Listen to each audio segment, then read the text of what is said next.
Hello दोस्तों, आप सभी को मेरा नमस्कार। Welcome to our channel learning wing. तो आज का जो हमारा डिस्कशन का टॉपिक रहेगा वो रहेगा एफआईआर से लेकर ट्रायल तक, जिसमें हम ये देखेंगे कि कैसे ऑफेंस के बाद एफआईआर होती है, उसके बाद इन्वेस्टिगेशन प्रोसेस क्या है, उसके बाद कॉग्निजेंस उस पर होता है, उसके बाद उसका ट्रायल चलता है, ट्रायल होने के बाद उस पर एक्विटल होता है या कन्विक्शन होता है, उसको स्टेप बाय स्टेप देखेंगे। ठीक है। तो मान लिया जाए अगर कोई ऑफेंस होता है तो उसके बाद ऑफेंस होने के बाद जो विक्टिम है या जो इन्फॉर्मेंट है, उसके बाद दो रास्ते होते हैं हमेशा। जो विक्टिम है और जो इन्फॉर्मेंट है वो जा सकते हैं पुलिस स्टेशन में, या अगर पुलिस स्टेशन में नहीं जाते तो दूसरा जो उनके पास रास्ता है वो है मजिस्ट्रेट को कंप्लेन, सीधा कंप्लेन दे सकते हैं। ठीक है ना। अगर पुलिस स्टेशन जाते हैं तो वहाँ वो अपनी कंप्लेन दर्ज करा सकते हैं। जो अपनी कंप्लेन दर्ज कराएंगे, जो अपनी एफआईआर दर्ज कराएंगे, वो धारा 154 के अंदर रजिस्टर्ड होगी। ठीक है। ये जो 154 से लेकर 176 तक है, ये बात करता है चैप्टर 14। जो चैप्टर 14 है वो ये बात करता है सीआरपीसी का कि 154 से लेकर 176 के बीच में जो आपका ये चैप्टर है ये सारी बात करेगा इसमें कि ऑफेंस के बाद एफआईआर हुई, उसके बाद इन्वेस्टिगेशन कैसे चलेगी, कॉग्निजेंस कैसे होगा, या ट्रायल कैसे होगा, ट्रायल के बाद मतलब उस पर ट्रायल लिया जाएगा, फिर चाहे वो एक्विटल होगा या चाहे वो कन्विक्शन की बात करेगा। स्टेप बाय स्टेप हम डिस्कस करते हैं, वहाँ तक हम धीरे धीरे करके पहुँच जाएंगे। तो हमने ये देखा कि कोई अपराध हो गया, कोई ऑफेंस हो गया, कोई कृत हो गया, उसके बाद दो रास्ते बचे। या तो आप थाने जाएंगे या तो आप मजिस्ट्रेट के पास कंप्लेन देंगे। थाने जाएंगे तो वहाँ अपनी कंप्लेन लिखाएंगे। जैसे ही आपने अपनी कंप्लेन लिखाई वहाँ पर को जो जो पुलिस ऑफिसर होंगे वो आपकी कंप्लेन देख के समझ जाएंगे कि ये जो कंप्लेन लिखाई गई है ये कॉग्निजिबल ऑफेंस की है या इसमें नॉन कॉग्निजिबल ऑफेंस हुआ है। अगर कॉग्निजिबल ऑफेंस हुआ है तो 154 के अंदर एफआईआर रजिस्टर्ड कर दी जाएगी। ठीक है। अगर नॉन कॉग्निजिबल ऑफेंस हुआ है तो 155 के अंदर एनसीआर दर्ज करी जाएगी, नॉन कॉग्निजिबल रिपोर्ट दर्ज कर दी जाएगी। जो ये कॉग्निजेबल और नॉन कॉग्निजेबल मैं बोल रहा हूँ, कॉग्निजेबल ऑफेंसेस वो हैं जिसमें पुलिस अरेस्ट कर सकती है विदाउट वारंट। ठीक है। उस पुलिस वालों को किसी से पूछने की परमिशन वहाँ पर को नहीं होती है, हम अरेस्ट कर सकते हैं विदाउट वारंट के। लेकिन जो नॉन कॉग्निजेबल ऑफेंस होता है उसमें आपको वारंट की ज़रूरत पड़ती है। ठीक है। तो उसके बाद आप जब मजिस्ट्रेट के पास जाएंगे तो मजिस्ट्रेट के पास पावर है। मजिस्ट्रेट क्या कर सकते हैं, सेक्शन 191A के अंदर डायरेक्शन दे सकते हैं कि आपकी रिपोर्ट दर्ज करा दी जाए। ठीक है ना। तो उसके बाद अब हम यहाँ पर को थोड़ी देर में डिस्कस करते हैं। अभी हम वापस वहीं जाते हैं थाने में। ऑफेंस हो गया, थाने चले गए, जो थाने में जाके कंप्लेन लिख दी। जब कंप्लेन लिखी तो पुलिस ऑफिसर ने समझ लिया कि ये जो घटना घटित हुई है ये कॉग्निजिबल, इसमें कॉग्निजिबल अपराध बन रहा है या नॉन कॉग्निजिबल अपराध बन रहा है। कॉग्निजिबल अपराध बन रहा है तो 154 में एफआईआर रजिस्टर कर दी, और नॉन कॉग्निजिबल ऑफेंस बन रहा है तो एनसीआर 155 में बना दी। ठीक है ना। अब जो 154 बनेगी तो वो किस चीज़ के रिलेटिंग बनती है, वो बनेगी 154 में जो एफआईआर रजिस्टर्ड होगी वो सिर्फ और सिर्फ कॉग्निजिबल ऑफेंस के लिए ही रजिस्टर्ड होगी। ठीक है। जो ऑफिसर इंचार्ज होगा पुलिस स्टेशन का वो ये काम करेंगे। आप वहाँ पर को जाके आप अपने जो है कंप्लेन ओरली भी दे सकते हैं और लिखित में भी बता सकते हैं। अगर कोई व्यक्ति है, अब लिखना नहीं आता तो लिख के कैसे देगा, वो तो ओरली बताएगा। उसको जो है रिड्यूस करना पड़ेगा वहाँ थाने में राइटिंग में। ठीक है ना। उसके बाद उसके जो इन्फॉर्मेंट है, जो सूचना दे रहा है, जैसे जिसने जो कंप्लेंट लिखा रहा है नीचे से उसके सिग्नेचर भी होंगे उसमें। और जो उसका जो एफआईआर का जो अगर एफआईआर हो गई, जो एफआईआर का सब्सटेंस है, जो उसका सार है, उसको जीडी में नोट करा जाएगा, जनरल डायरी में वहाँ। ठीक है ना। अब इसमें प्रोविज़न है, इसमें एक प्रोविज़न क्या है, ये है कि अगर कोई इन्फॉर्मेशन महिला द्वारा दी जा रही है, अगर कोई इन्फॉर्मेशन महिला द्वारा दी जा रही है और वो इन्फॉर्मेशन सेक्सुअल ऑफेंसेस से रिलेट करती हो तो उसको जो रिकॉर्ड करा जाएगा वो भी महिला पुलिस ऑफिसर द्वारा ही करा जाएगा। ठीक है ना। और इसका जो 154 का जो सब क्लॉज 2 है वो ये बोलता है जो जब भी आपकी एफआईआर रजिस्टर्ड होगी तो जो उसकी कॉपी होगी वो आपको फ्री ऑफ कॉस्ट मिलेगी, 154 का 2। ठीक है ना। अब इसके बाद हम देखते हैं कि अगर मान लिया जाए एफआईआर रजिस्टर्ड नहीं हुई है ना, इतना एफआईआर रजिस्टर्ड अगर नहीं हुई तो आप करेंगे क्या। तो हम जाएंगे कंप्लेंट टू मजिस्ट्रेट के पास। ठीक है ना। हम वहाँ पर किसी भी ऑफेंस की कंप्लेंट दे सकते हैं, मजिस्ट्रेट को एक एप्लीकेशन दे सकते हैं, चाहे वो कॉग्निजिबल ऑफेंस का हो या नॉन कॉग्निजिबल ऑफेंस का हो। तो मजिस्ट्रेट क्या करेगा, सेक्शन चैप्टर 55 सेक्शन 200 से 203 हमें ये बताता है सीआरपीसी का कि जो मजिस्ट्रेट होंगे वो सेक्शन 200 के अंदर एग्जामिनेशन करेंगे पहले कंप्लेनेंट का, ठीक है ना, एग्जामिनेशन होगा। उसके बाद 203 में अगर ये पाया गया कि जो भी इंफॉर्मेशन दी है, जो भी कंप्लेंट दी गई है, वो उस पर सफिशियंट ग्राउंड नहीं है, तो मजिस्ट्रेट क्या कर सकते हैं, उस कंप्लेंट को डिसमिस कर सकते हैं। लेकिन अगर 204 में, सेक्शन 204 मुझे ये बता रहा है कि अगर मजिस्ट्रेट को ये लगेगा कि इसमें सफिशियंट ग्राउंड है, तो वो इसमें इशू ऑफ प्रोसेस कर सकते हैं। Issue of process chapter number 16 में बताया गया है। इशू ऑफ प्रोसेस कुछ नहीं, इशू ऑफ प्रोसेस का मोटा मोटा मतलब ये है कि अगर उस पर अगर समन केस है तो समन भेजा जाएगा, वारंट केस है तो उसमें वारंट इशू होगा, ठीक है ना। तो अभी तक हम समझ गए, थाने चले गए, कंप्लेन लिखा दी, पुलिस ऑफिसर जो ये है क्या बोलते हैं ऑफिसर इंचार्ज है, उन्होंने कंप्लेन देखकर मुझे बता दिया कि कॉग्निजिबल ऑफेंस है या नॉन कॉग्निजिबल ऑफेंस है। अगर उन्होंने एनसीआर दर्ज करी है नॉन कॉग्निजिबल रिपोर्ट, तो वो मुझे सीधा कहेंगे मजिस्ट्रेट से जाके इसे क्या करके लाओ, इस पर वो इन्वेस्टिगेशन करके ऑर्डर लेके आओ, ठीक है ना।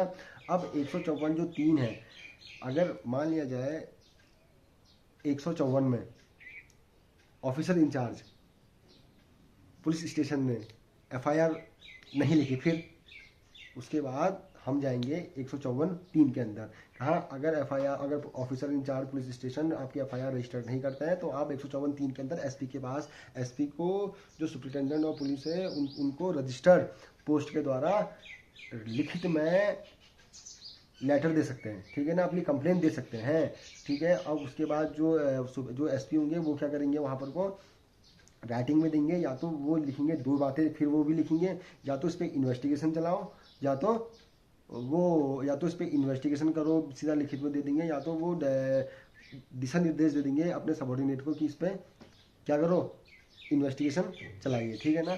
और 156(3) जो बोलता है वो बोलता है कि अगर जो एनसीआर की बात, जहाँ पर हम बोले थे नॉन कॉग्निजिबल जो रिपोर्ट बनी थी आपकी असंज्ञेय अपराध की, उसमें जो 190 जो 156(3) हमें बताता है कि जो 190 में जहाँ जो आपने मजिस्ट्रेट के पास पावर है कि वो वहाँ से डायरेक्शन ले आओ कि हम इसमें क्या करेंगे, इन्वेस्टिगेशन चलाएंगे, इस जो ऑफेंस हुआ है उस पर इन्वेस्टिगेशन चलाएंगे, ठीक है ना। समझ में आ गया। एसपी को देंगे, एसपी वहाँ से हमें लिखित में देंगे कि इन्वेस्टिगेशन चलाइए, या वो अपने नीचे सबॉर्डिनेट को दे सकते हैं कि आप इसमें डायरेक्ट उन्हें दिशा निर्देश दे सकते हैं कि इसमें कार्रवाई आप करिए। अगर मान लिया जाए कि मजिस्ट्रेट के द्वारा भी उसमें डायरेक्शन नहीं दी गई, पुलिस स्टेशन ने एफआईआर नहीं लिखी, आप एसपी के पास चले गए, एसपी को आपने रजिस्टर डाक द्वारा दी, वहाँ से भी आपका काम नहीं बना। उसके बाद आप कहाँ गए, उसके बाद आप उसके बाद 156(3) में गए, 156(3) से 190 वाला जो मैटर था आप वहाँ से डायरेक्शन ले आए, वहाँ से भी नहीं मिली। फिर तो उसके बाद अगर मान लिया जाए कि 156(3) में आपकी एप्लीकेशन जो आपने मजिस्ट्रेट को दी थी वो भी रिजेक्ट हो जाती है, तो आप उसकी रिविज़न डाल सकते हैं, कहाँ, सेशन जज में भी उसकी रिविज़न डाल सकते हैं। तो 154 में एफआईआर हो गई, 155 में एनसीआर हो गया, मजिस्ट्रेट का ऑर्डर वहाँ से आप एनसीआर में ले आए। नॉन कॉग्निजिबल में जो नॉन कॉग्निजिबल ऑफेंस होते हैं उसमें police officer can not investigate without the order of magistrate. समझ में आ गया ना। जो आपने 155 में वो नॉन कॉग्निजिबल रिपोर्ट दायर की थी, उसके लिए आपको मजिस्ट्रेट का ऑर्डर लाना पड़ेगा, without magistrate order you can not investigate, ठीक है ना। तो अब जो उसके बाद आपको ऑर्डर लेके आएंगे, और जो चैप्टर 12 है 154 से 176 तक, और उसके बाद हमें फिर बताएगा लास्ट तक कि आपको 173 में इन्वेस्टिगेशन होने के लास्ट में बाद आपको फाइनल रिपोर्ट सबमिट करनी पड़ेगी। फाइनल रिपोर्ट बोल लीजिए आप, चार्जशीट बोल लीजिए आप, जो बोलते हैं आप उसे बोलिए, ठीक है ना। अब 173 में फाइनल रिपोर्ट सबमिट होती है। 173 जो 174 175 176 हैं वो ये वाले केस से रिलेटेड हैं जिसमें मतलब जो इसमें डेथ हो जाती है, जिसको आप इंक्वेस्ट रिपोर्ट भी बोलते हैं जी हाँ, जिसमें क्या चीज़ बनती है, डेथ होने के बाद पंचनामा वगैरह बनता है। तो कौन बनाएगा, कैसे बनेगा, ये सब इसमें 174 176 177 174 75 76 में मेंशन है, ये आप सेक्शन में देख सकते हैं अंदर। एक्शन हमेशा पुलिस रिपोर्ट में लिया जाता है, ये बात मेरी ध्यान नोट कर लीजिए आप। अभी अगले महीने आपके एग्जाम में ये क्वेश्चन आना ही आना है, उसमें आप किस तरह से लिखेंगे एलएलबी वाले आप देख लीजिए कि जो एक्शन होता है वो हमेशा पुलिस रिपोर्ट में लिया जाता है, ठीक है ना। एफआईआर में कोर्ट कभी भी एक्शन नहीं लेती है, ठीक है ना। जब जो पुलिस रिपोर्ट सबमिट होती है, और पुलिस रिपोर्ट किस में है, 173 में है, और 74 75 76 इंक्वेस्ट रिपोर्ट, ठीक है ना, जिसमें आपका पंचनामा वगैरह बनता है। तो अब देखते हैं एफआईआर रजिस्टर्ड हो गई किसमें, 154 में। 156 में power of investigate the cognizable cases में आपके पास पावर, अब उसमें जो 156 बता रहा है वो हमें बता रहा है कि पावर बताता है पुलिस ऑफिसर की कि वो कॉग्निजेबल ऑफेंस में, जहाँ कॉग्निजेबल केसों में कैसे कैसे इन्वेस्टिगेट करे, ठीक है ना। कॉग्निजेबल विदाउट वारंट, पहला बताएगा क्या कि आप विदाउट द ऑर्डर, आप पुलिस ऑफिसर को मजिस्ट्रेट के ऑर्डर की जरूरत नहीं पड़ती है कॉग्निजेबल जो केस है उसमें जिसमें इन्वेस्टिगेट करने के लिए, ठीक है ना। इन्वेस्टिगेशन करने के लिए पुलिस ऑफिसर को मजिस्ट्रेट के ऑर्डर की जरूरत नहीं पड़ती है। ये मैं नहीं बोल रहा हूँ, 156(1) बोल रहा है, ठीक है ना। और दूसरा क्या बोल रहा है, जुरिस्डिक्शन। आप वहाँ पर अगर मान लिया जाए कि जो जुरिस्डिक्शन नहीं था या मतलब पुलिस ऑफिसर के पास, तो उसको चैलेंज नहीं किया जाएगा, सेक्शन 2 बोल रहा है उसका। लेकिन power to investigate the incognizable offence बताता है 156 में मोटा मोटा। और 156(3) वही जो हमने अभी तक डिस्कस किया था कि मजिस्ट्रेट डायरेक्ट करेगा, मजिस्ट्रेट ये बताएगा कि इस केस में इन्वेस्टिगेशन करो, ठीक है ना। अगर एफआईआर रजिस्टर्ड नहीं होती है आपकी थाने में 154 में, ठीक है ना। और उसके बाद 157 में हम देखेंगे कि जो प्रोसीजर है इन्वेस्टिगेशन का वो हमें बताता है प्रोसीजर ऑफ इन्वेस्टिगेशन कैसे रहेगा। ऑक्यूरेंस रिपोर्ट 157 में ही मेंशन करी गई है कि क्या बोलते हैं जो प्रोसीजर है, जैसे किसी ने information the, procedure of investigation कैसे लेगा, किसी ने अगर इंफॉर्मेशन दी तो इंफॉर्मेशन मजिस्ट्रेट को दी, तो मजिस्ट्रेट एम्पावर है, तो वो बता सकते हैं कि इसमें क्या करा जाए कि इन्वेस्टिगेशन ये या तो स्पॉट में जाएंगे जहाँ वो घटना घटित हुई है, या और उसके बाद कलेक्शन ऑफ एविडेंस करेंगे वहाँ का, और या चाहे तो अरेस्ट भी कर सकते हैं। ये एम्पावर है उन्हें, ठीक है ना। प्रोसीजर ऑफ इन्वेस्टिगेशन कैसा चलेगा, ठीक है। 156 में क्या था आपका, power to investigate in cognizable offence था। 157 में क्या था, प्रोसीजर ऑफ इन्वेस्टिगेशन था। 158 में है कि रिपोर्ट जब आप बनेंगे कि रिपोर्ट कैसे सबमिटेड होगी, ठीक है। रिपोर्ट कैसे सबमिटेड होगी, जो रिपोर्ट बनेगी वो सुपीरियर ऑफिसर द्वारा सबमिट होगी, सुपीरियर ऑफिसर उससे सबमिट करेगा। सुपीरियर ऑफिसर इसमें डायरेक्शन भी दे सकता है, ठीक है। और इन्वेस्टिगेशन और क्या बोलते हैं, एक तो डायरेक्शन दे सकते हैं और मजिस्ट्रेट को दे सकते हैं, ठीक है, कि डायरेक्शन इसमें ऐसा ऐसा करो। सुपीरियर ऑफिसर होंगे कि रिपोर्ट किस तरह सबमिटेड होगी, रिपोर्ट सबमिटेड होगी वो होगी सुपीरियर ऑफिसर के द्वारा। और 159 बताता है कि मजिस्ट्रेट जो ये इसमें मजिस्ट्रेट इसमें क्या करेंगे, या तो इस रिपोर्ट को जो पुलिस रिपोर्ट है इसको एक्सेप्ट करेंगे, या तो इस पर प्रिलिमिनरी इंक्वायरी बिठाने को कहीं ये प्रिलिमिनरी इंक्वायरी करने को कहेंगे अपने सबॉर्डिनेट को। और तीसरा क्या बोलता है कि इसमें हम फर्दर इन्वेस्टिगेशन करने के लिए भी आप डायरेक्शन दे सकते हैं, ठीक है ना। 159 में। और 169 और 160 बात करता है कि police officer power to require attendance of witness, कि पुलिस ऑफिसर की पावर क्या, मतलब जो थाने में आ जाओ, तुम्हारे यहाँ वो बुलाना है, बुलाना आ जाओ यहाँ से, ये कोतवाली से बोल रहे हैं यहाँ आ जाओ करके ना, कि ये पुलिस ऑफिसर पावर है कि जो अटेंडेंस है ना उनकी, जो विटनेसेस की अटेंडेंस है उसकी पावर है। मतलब कि वो किसी भी पर्सन को बुला सकते हैं वहाँ पर, को जिसको ये फैक्ट पता हो और जिसको ये सर्कमस्टेंसेस पता हो किसके केस के, ठीक है ना। लेकिन किसी को भी बुला सकते हैं, 160 कहता है तो क्या किसी को भी बुला लेंगे, नहीं। एक्सेप्शन क्या है, एक्सेप्ट है 15 साल से नीचे के बच्चे को नहीं बुलाएंगे, वहीं जाके बयान लेंगे। दूसरा, अगर कोई एडल्ट है, अगर कोई 65 ईयर्स से ऊपर है तो आप उसको भी नहीं बुलाएंगे थाने में, वहाँ घर में जाके आप बयान वगैरह लेंगे, ठीक है ना। और सिर्फ क्या इतना ही नहीं, अगर कोई वोमेन भी है, अगर कोई वोमेन मेंटली या फिजिकली डिसेबल्ड है तो फिर भी आप उसे थाने में नहीं बुलाएंगे। 160 साफ साफ स्पष्ट शब्दों में ही कहता है। और बाकी अब बात करते हैं 160 में तो आपने बुला दिया ना, पावर है पुलिस ऑफिसर की, लेकिन कब कब नहीं है, 15 साल से नीचे के चाइल्ड को, 65 ईयर्स से ऊपर के एडल्ट और वुमेन जो मेंटली और जो फिजिकली डिसेबल्ड हो, ठीक है। अब 161 में क्या होता है, 161 में एग्जामिनेशन होता है विटनेस का, जिसको आप बोलते हैं ना पुलिस में ये थाने में बयान दे दिए, 161 के बयान, ये वो है 161, जिसमें आप बयान दे सकते हैं ओरली। अरे जब लिखना नहीं आता है तो ओरली तो देगा, ऑब्वियसली बात है। तो उसके बाद उसको हम राइटिंग में नोट वहाँ कर देते हैं। और अगर क्या बोलते हैं जो लिखित में करेंगे आप उसको वो सेपरेट करेंगे और ट्रू करेंगे। सेपरेट मतलब कैसे, जैसे 4 लोग हैं, 4 लोग किसी ऑफेंसेस में अगर एक्यूज्ड है ना, अगर आरोपी है किसी अगर 4 लोग हैं तो हर अलग अलग सेपरेट होगा उनका स्टेटमेंट, जो रिकॉर्ड होगा 161 के बयान होंगे उनके अलग अलग सेपरेट होंगे, ठीक है। और वो ट्रू होने चाहिए, जैसा वो कहेगा वैसे ही नोट डाउन होने चाहिए वो 161 में, ठीक है ना। 162 क्या बोलता है कि कोई भी आपने जो बयान देना है, मतलब जो भी आप स्टेटमेंट दोगे उसमें आप नीचे से साइन नहीं करोगे, है ना। Statement to police not to be sign, जो भी आप स्टेटमेंट दोगे पुलिस को उसमें आप साइन नहीं करोगे।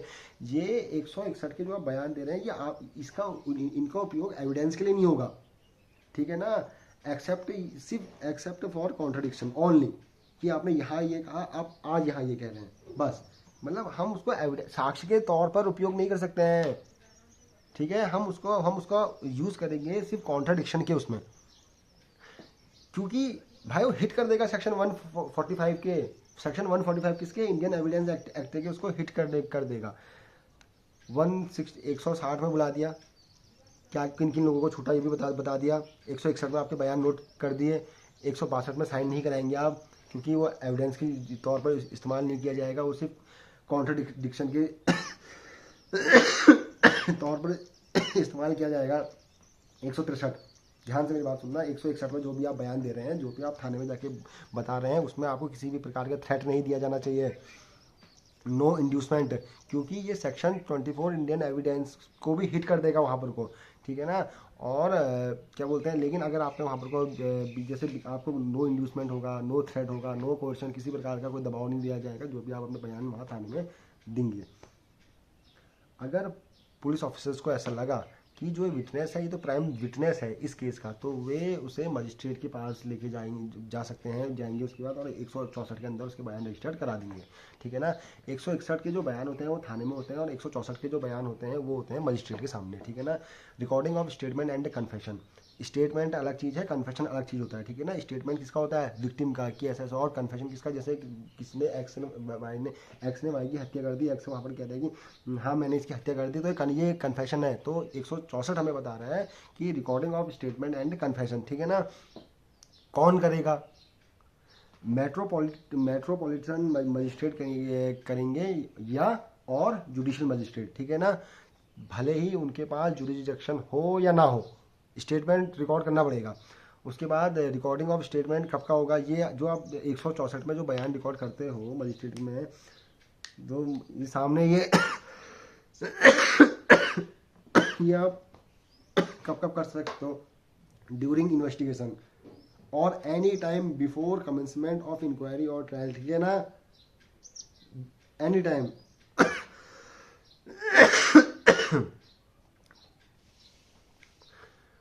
अब है मैनर ऑफ रिकॉर्डिंग, जो आप किस तरह से रिकॉर्ड किया जाएगा। ये है 164 के 2, 3, 4 में दिया गया है। 161 के बयान कहाँ रिकॉर्ड होंगे? थाने में। 164 के कहाँ होंगे? कोर्ट में, मजिस्ट्रेट के सामने। इंड्यूसमेंट थ्रेट किसी प्रकार के नहीं दिया जाएगा। मजिस्ट्रेट के सामने बयान कब रिकॉर्ड होंगे? ड्यूरिंग इन्वेस्टिगेशन के दौरान, या कभी भी before commencement of inquiry and trial से पहले हो जानी चाहिए, ठीक है ना। तो 164, 2, 3, 4 जज साहब बताएंगे आपको, जज साहब भरोसा देंगे, जुडिशरी एक्सप्लेन करेंगे। घबराने की बात बिल्कुल नहीं है, आपको जो है ना आप बिल्कुल निसंकोच होकर कह सकते हैं, आपके अधिकारों की आप पूरा ध्यान रखा जाएगा, आपको बिल्कुल भी किसी से डरने की ज़रूरत नहीं है। हथकड़ी लगी है, हैंडकफ्स लगे हैं, तो उसको खुलवाया जाए, उसको खोल देंगे, उसको भरोसा देंगे, ठीक है ना। अगर चोट लगी है, आप लोग को बैंडेज लगा, पूछेंगे कैसे लगी है, तो पूछेंगे, उसको बताएंगे जो एक्यूज्ड है कि तुम बाउंड नहीं हो स्टेटमेंट देने के लिए, ठीक है ना। अगर वो मना करता है एक्यूज्ड, तो उसको फिर पुलिस कस्टडी नहीं देंगे। पुलिस कस्टडी नहीं देंगे, ठीक है ना। और जो कन्फेशन होता है, जो एक्यूज्ड कन्फेशन देगा, कन्फेशन कभी भी ओथ पे नहीं होता, लेकिन जो स्टेटमेंट होता है वो स्टेटमेंट हमेशा ओथ पर होते हैं, ठीक है, शपथ पत्र पर, ठीक है ना। ऐसा होता है। उसके बाद 165, 166 और 166 में ये सर्चिंग है, इसमें सर्च है कि वहाँ जाके सर्च कैसे करेंगे।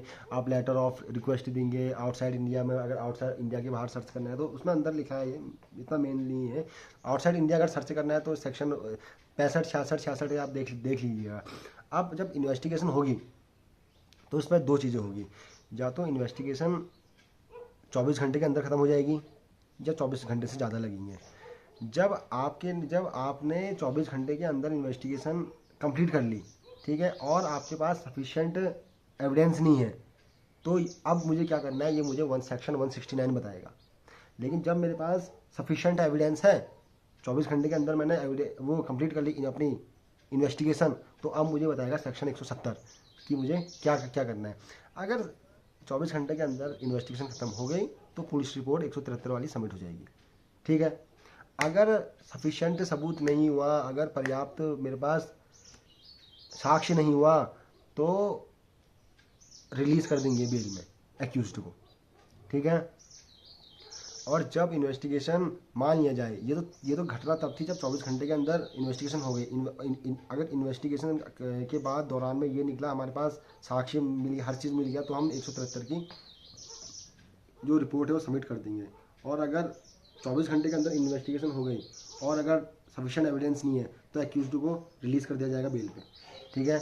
और अगर इन्वेस्टिगेशन 24 घंटे के अंदर खत्म नहीं हुई तो अब मुझे बताएगा सेक्शन 167 कि मुझे प्रोसीजर बताएगा कि क्या चीज़ करनी है, ठीक है ना। अगर 24 घंटे के अंदर इन्वेस्टिगेशन खत्म नहीं हुई, मेरे पास सफिशिएंट एविडेंस भी है, तो मुझे अरेस्ट कर, फिर मैं क्या कर लूँगा, एक्यूज्ड को अरेस्ट, ठीक है ना। अरेस्ट कौन करेगा, IO, not below the rank of SI, ठीक है ना। तो उसके बाद अगर 24 घंटे के अंदर अगर 24 घंटे के अंदर इन्वेस्टिगेशन नहीं हुई तो अरेस्ट करने के बाद एक्यूज्ड को कहाँ लेके 24 घंटे के अंदर प्रस्तुत किया जाएगा, जुडिशियल मजिस्ट्रेट में, नियरेस्ट वाले में, ठीक है ना।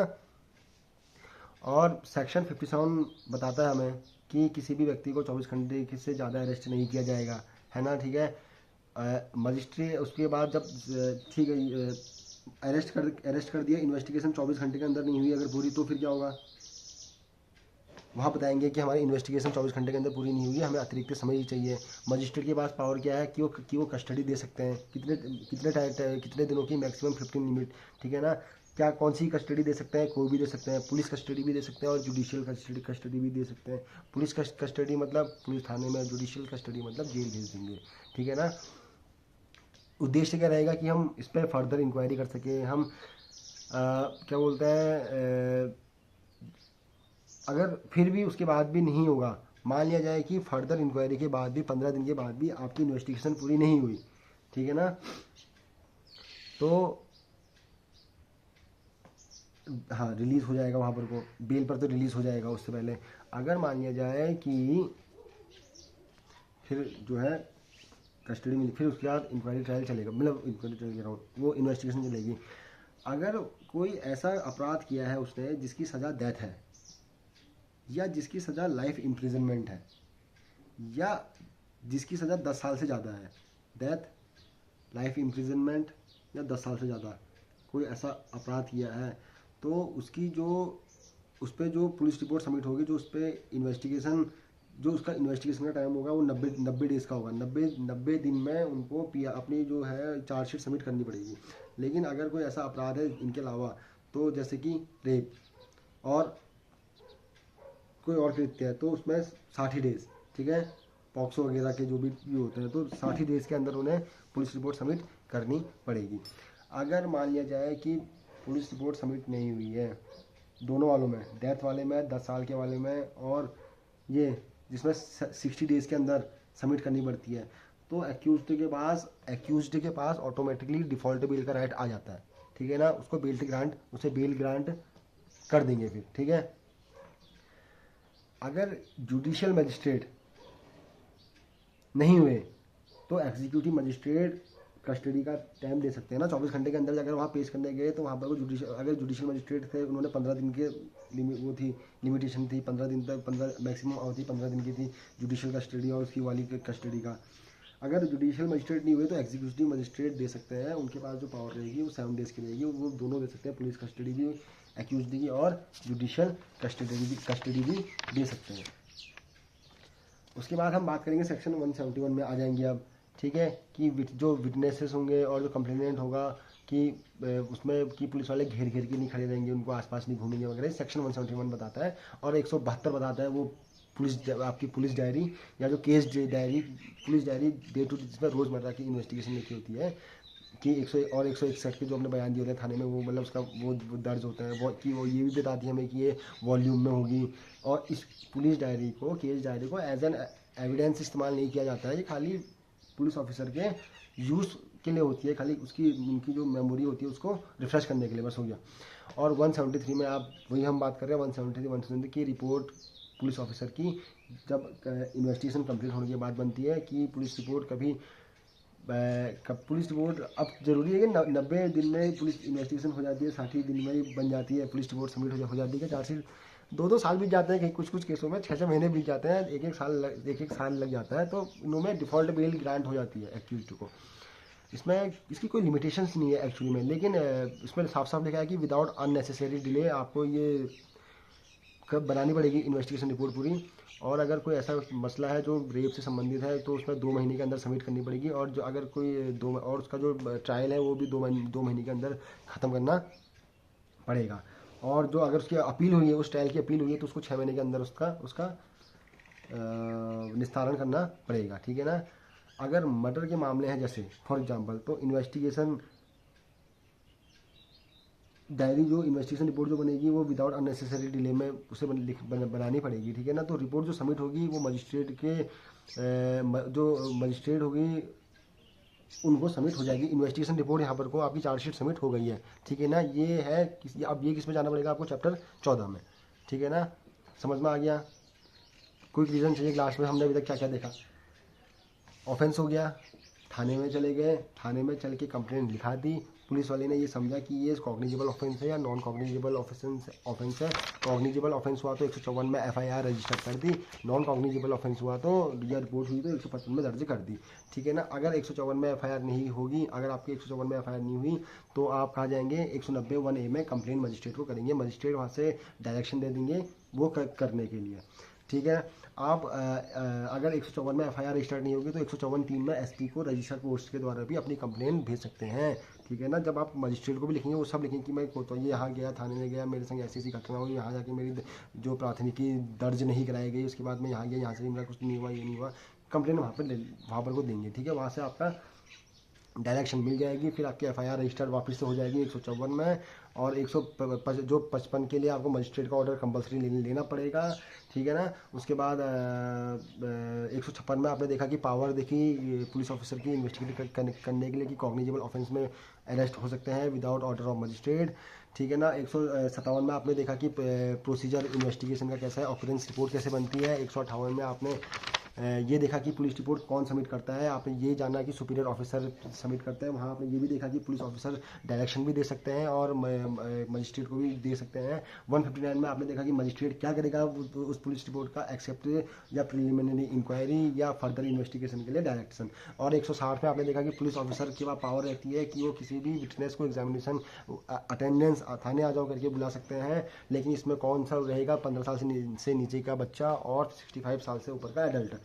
और उसके बाद वो मोमेंट जो मेंटली और फिजिकली डिसेबल्ड है। उसके बाद आपने ये देखा 160 में थाने आने के बाद 161 में बयान कैसे होंगे, आप ओरली लेंगे, ओरली उसके बाद लिखित में उसे लिखना पड़ेगा। लिखेंगे कैसे, अगर ऑफेंस कंबाइंड होगा तो सेपरेटली लिखेंगे और ट्रू जैसा बोला है वैसे स्टेटमेंट लिखेंगे। और 162 में आपने ये भी जाना उसके लिखने के बाद उसमें आपके साइन नहीं होते क्योंकि वो एज एन एविडेंस इस्तेमाल होता ही नहीं है, वो खाली यूज़ होता है कॉन्ट्रडिक्शन के लिए, ठीक है ना। उसके बाद 162 के बाद आपने 163 देखा कि स्टेटमेंट थाने में लिखाते वक्त किसी भी प्रकार का इंड्यूसमेंट नहीं होना चाहिए, थ्रेट नहीं होना चाहिए, कोएर्शन किसी भी प्रकार का कुछ नहीं होना चाहिए, ठीक है ना। प्राइम अगर जब आपने लिखा वहाँ पर को पुलिस ऑफिसर को लगा कि ये प्राइम विटनेस है तो मजिस्ट्रेट के पास लेके जाके 164 में बयान वहाँ दर्ज करा सकते हैं। 164 के अब एक सेक्शन 164 फिर आपने देखा कि recording of statement and confession होता है। स्टेटमेंट होता है विक्टिम का, कन्फेशन होता है अक्यूज्ड का। कौन करेगा, मेट्रोपॉलिटन मजिस्ट्रेट या जुडिशियल मजिस्ट्रेट, ठीक है। हालांकि भले ही उनके पास जुरिडिक्शन हो या ना हो। ड्यूरिंग और जो स्टेट 164 के बयान होंगे जो मजिस्ट्रेट के सामने होते हैं ये कब होंगे, ड्यूरिंग इन्वेस्टिगेशन होते हैं या किसी भी समय होते हैं before the commencement of inquiry and trial, ठीक है ना। फिर आपने देखा कि 171 देखा कि विटनेस जो कंप्लेन होगी वो मतलब 171 में देखा जो भी कंप्लेनेंट होगा, जो भी विटनेस होगा, गवाह होगा, पुलिस वाले इर्द गिर्द नहीं घूमेंगे, उसके घेर के नहीं रखेंगे। फिर 172 में आपने पुलिस डायरी पढ़ी। पुलिस डायरी भी वही है कि एविडेंस के तौर पर इस्तेमाल नहीं की जाएगी, रोजमर्रा की एक्टिविटी लिखी जाती है, उसमें वॉल्यूम में होगी। ये इसका इस्तेमाल करा जाता है कि पुलिस ऑफिसर की जो मेमोरी हो उसे रिफ्रेश करने के लिए। फिर आपने 173 में देखी पुलिस रिपोर्ट क्या होती है कि आपको अब इन्वेस्टिगेशन कंप्लीट होने के बाद पुलिस रिपोर्ट सबमिट करनी पड़ती है। कभी कभी इसमें लंबा समय लग जाता है, कभी कभी हो जाता है जल्दी। उसके बाद इसमें लिमिटेशंस नहीं है, लेकिन अननेसेसरी डिले के आप नहीं कर सकते हैं। 90 दिन 60 दिन वाला मैटर आपने देखा कि आपने इसमें ये भी देखा कि 90 दिन में चार्जशीट पेश नहीं हुई, या 60 दिन में उनका 10 साल डेथ और ये लाइफ इम्प्रिजनमेंट जो 90 दिन में नहीं हुई, या पॉक्सो के केस हैं, या ये वाले केस हैं जिसमें 60 दिन के अंदर आपको चार्जशीट पेश करनी पड़ती है, उसमें नहीं पेश करी तो एक्यूज्ड के पास डिफॉल्ट बेल का राइट आ जाता है, उसको बेल पर रिलीज, आपको डिफॉल्ट बेल का राइट आ जाता है, बेल पर रिलीज आपको उसको करना पड़ेगा, ठीक है ना। अगर इस टॉपिक से संबंधित कोई भी क्वेश्चन आपके अभी जो 10 दिन बाद एग्जाम होने वाले हैं इसमें आएगा, तो मुझे पूरा विश्वास है आप अटेम्प्ट कर लेंगे। 1-2 बार इस वीडियो को सुन लेना, वहाँ अटेम्प्ट करके आ जाना, क्वेश्चन खाली मत छोड़ना, ठीक है। अब तो है ये तो सीआरपीसी के थे। अब वहाँ अगर वहाँ पर सीआरपीसी अभी तो वाले क्वेश्चन आएंगे, अगर वहाँ से बीएनएसएस से आएंगे तो कोई बात नहीं, सेक्शन को बीएनएस में कन्वर्ट कर लेना। जैसे अभी तक एफआईआर सीआरपीसी में किस में रजिस्टर्ड होती थी 154 में, बीएनएस में किसमें होती है 173 में। नॉन कॉग्निट जो उसमें 155 था ना कि जो असंज्ञेय अपराध थे जिसमें वारंट चाहिए होता है अरेस्ट करने के लिए, तो 100 अब बीएनएसएस में क्या है 173 में एफआईआर हो गई, 174 में नॉन कॉग्निजेबल रिपोर्ट पे हो गई, और 175(3) में मजिस्ट्रेट को ऑर्डर हो गया, ठीक है, इन्वेस्टिगेशन के लिए। और प्रोसीजर फॉर इन्वेस्टिगेशन 176 में आ गया आपका, रिपोर्ट करेंगे आप मजिस्ट्रेट को। 177 में बीएनएसएस के स्टेटमेंट, पुलिस थाने में 161 के बयान दे रहे थे ना सीआरपीसी में, बीएनएसएस में वो कहाँ पर आ गए हैं 181 में। जो आप 164 के बयान कहाँ दे रहे थे सीआरपीसी में, यहाँ वो देंगे आप 183 में, ठीक है ना। Statement of police 181, no inducement threat 182, confession या स्टेटमेंट देंगे बिफोर मजिस्ट्रेट 183 में, ठीक है ना। केस डायरी 192 में, और फाइनल रिपोर्ट जो आपकी वहाँ 173 में थी बीएनएसएस में आपकी 193 में है, ठीक है ना। और issue of process, summon case होगा तो समन इशू हो जाएगा, वारंटी केस होगा तो वारंट इशू हो जाएगा, ये 227 में, ठीक है ना बीएनएसएस के। तो सेक्शंस याद देख लेना एक बार इसको वहाँ पर को लिखने से पहले। और आज के लिए इतना ही फिर, ठीक है, फिर मिलते हैं नेक्स्ट वीडियो में। Thank you and have a great day.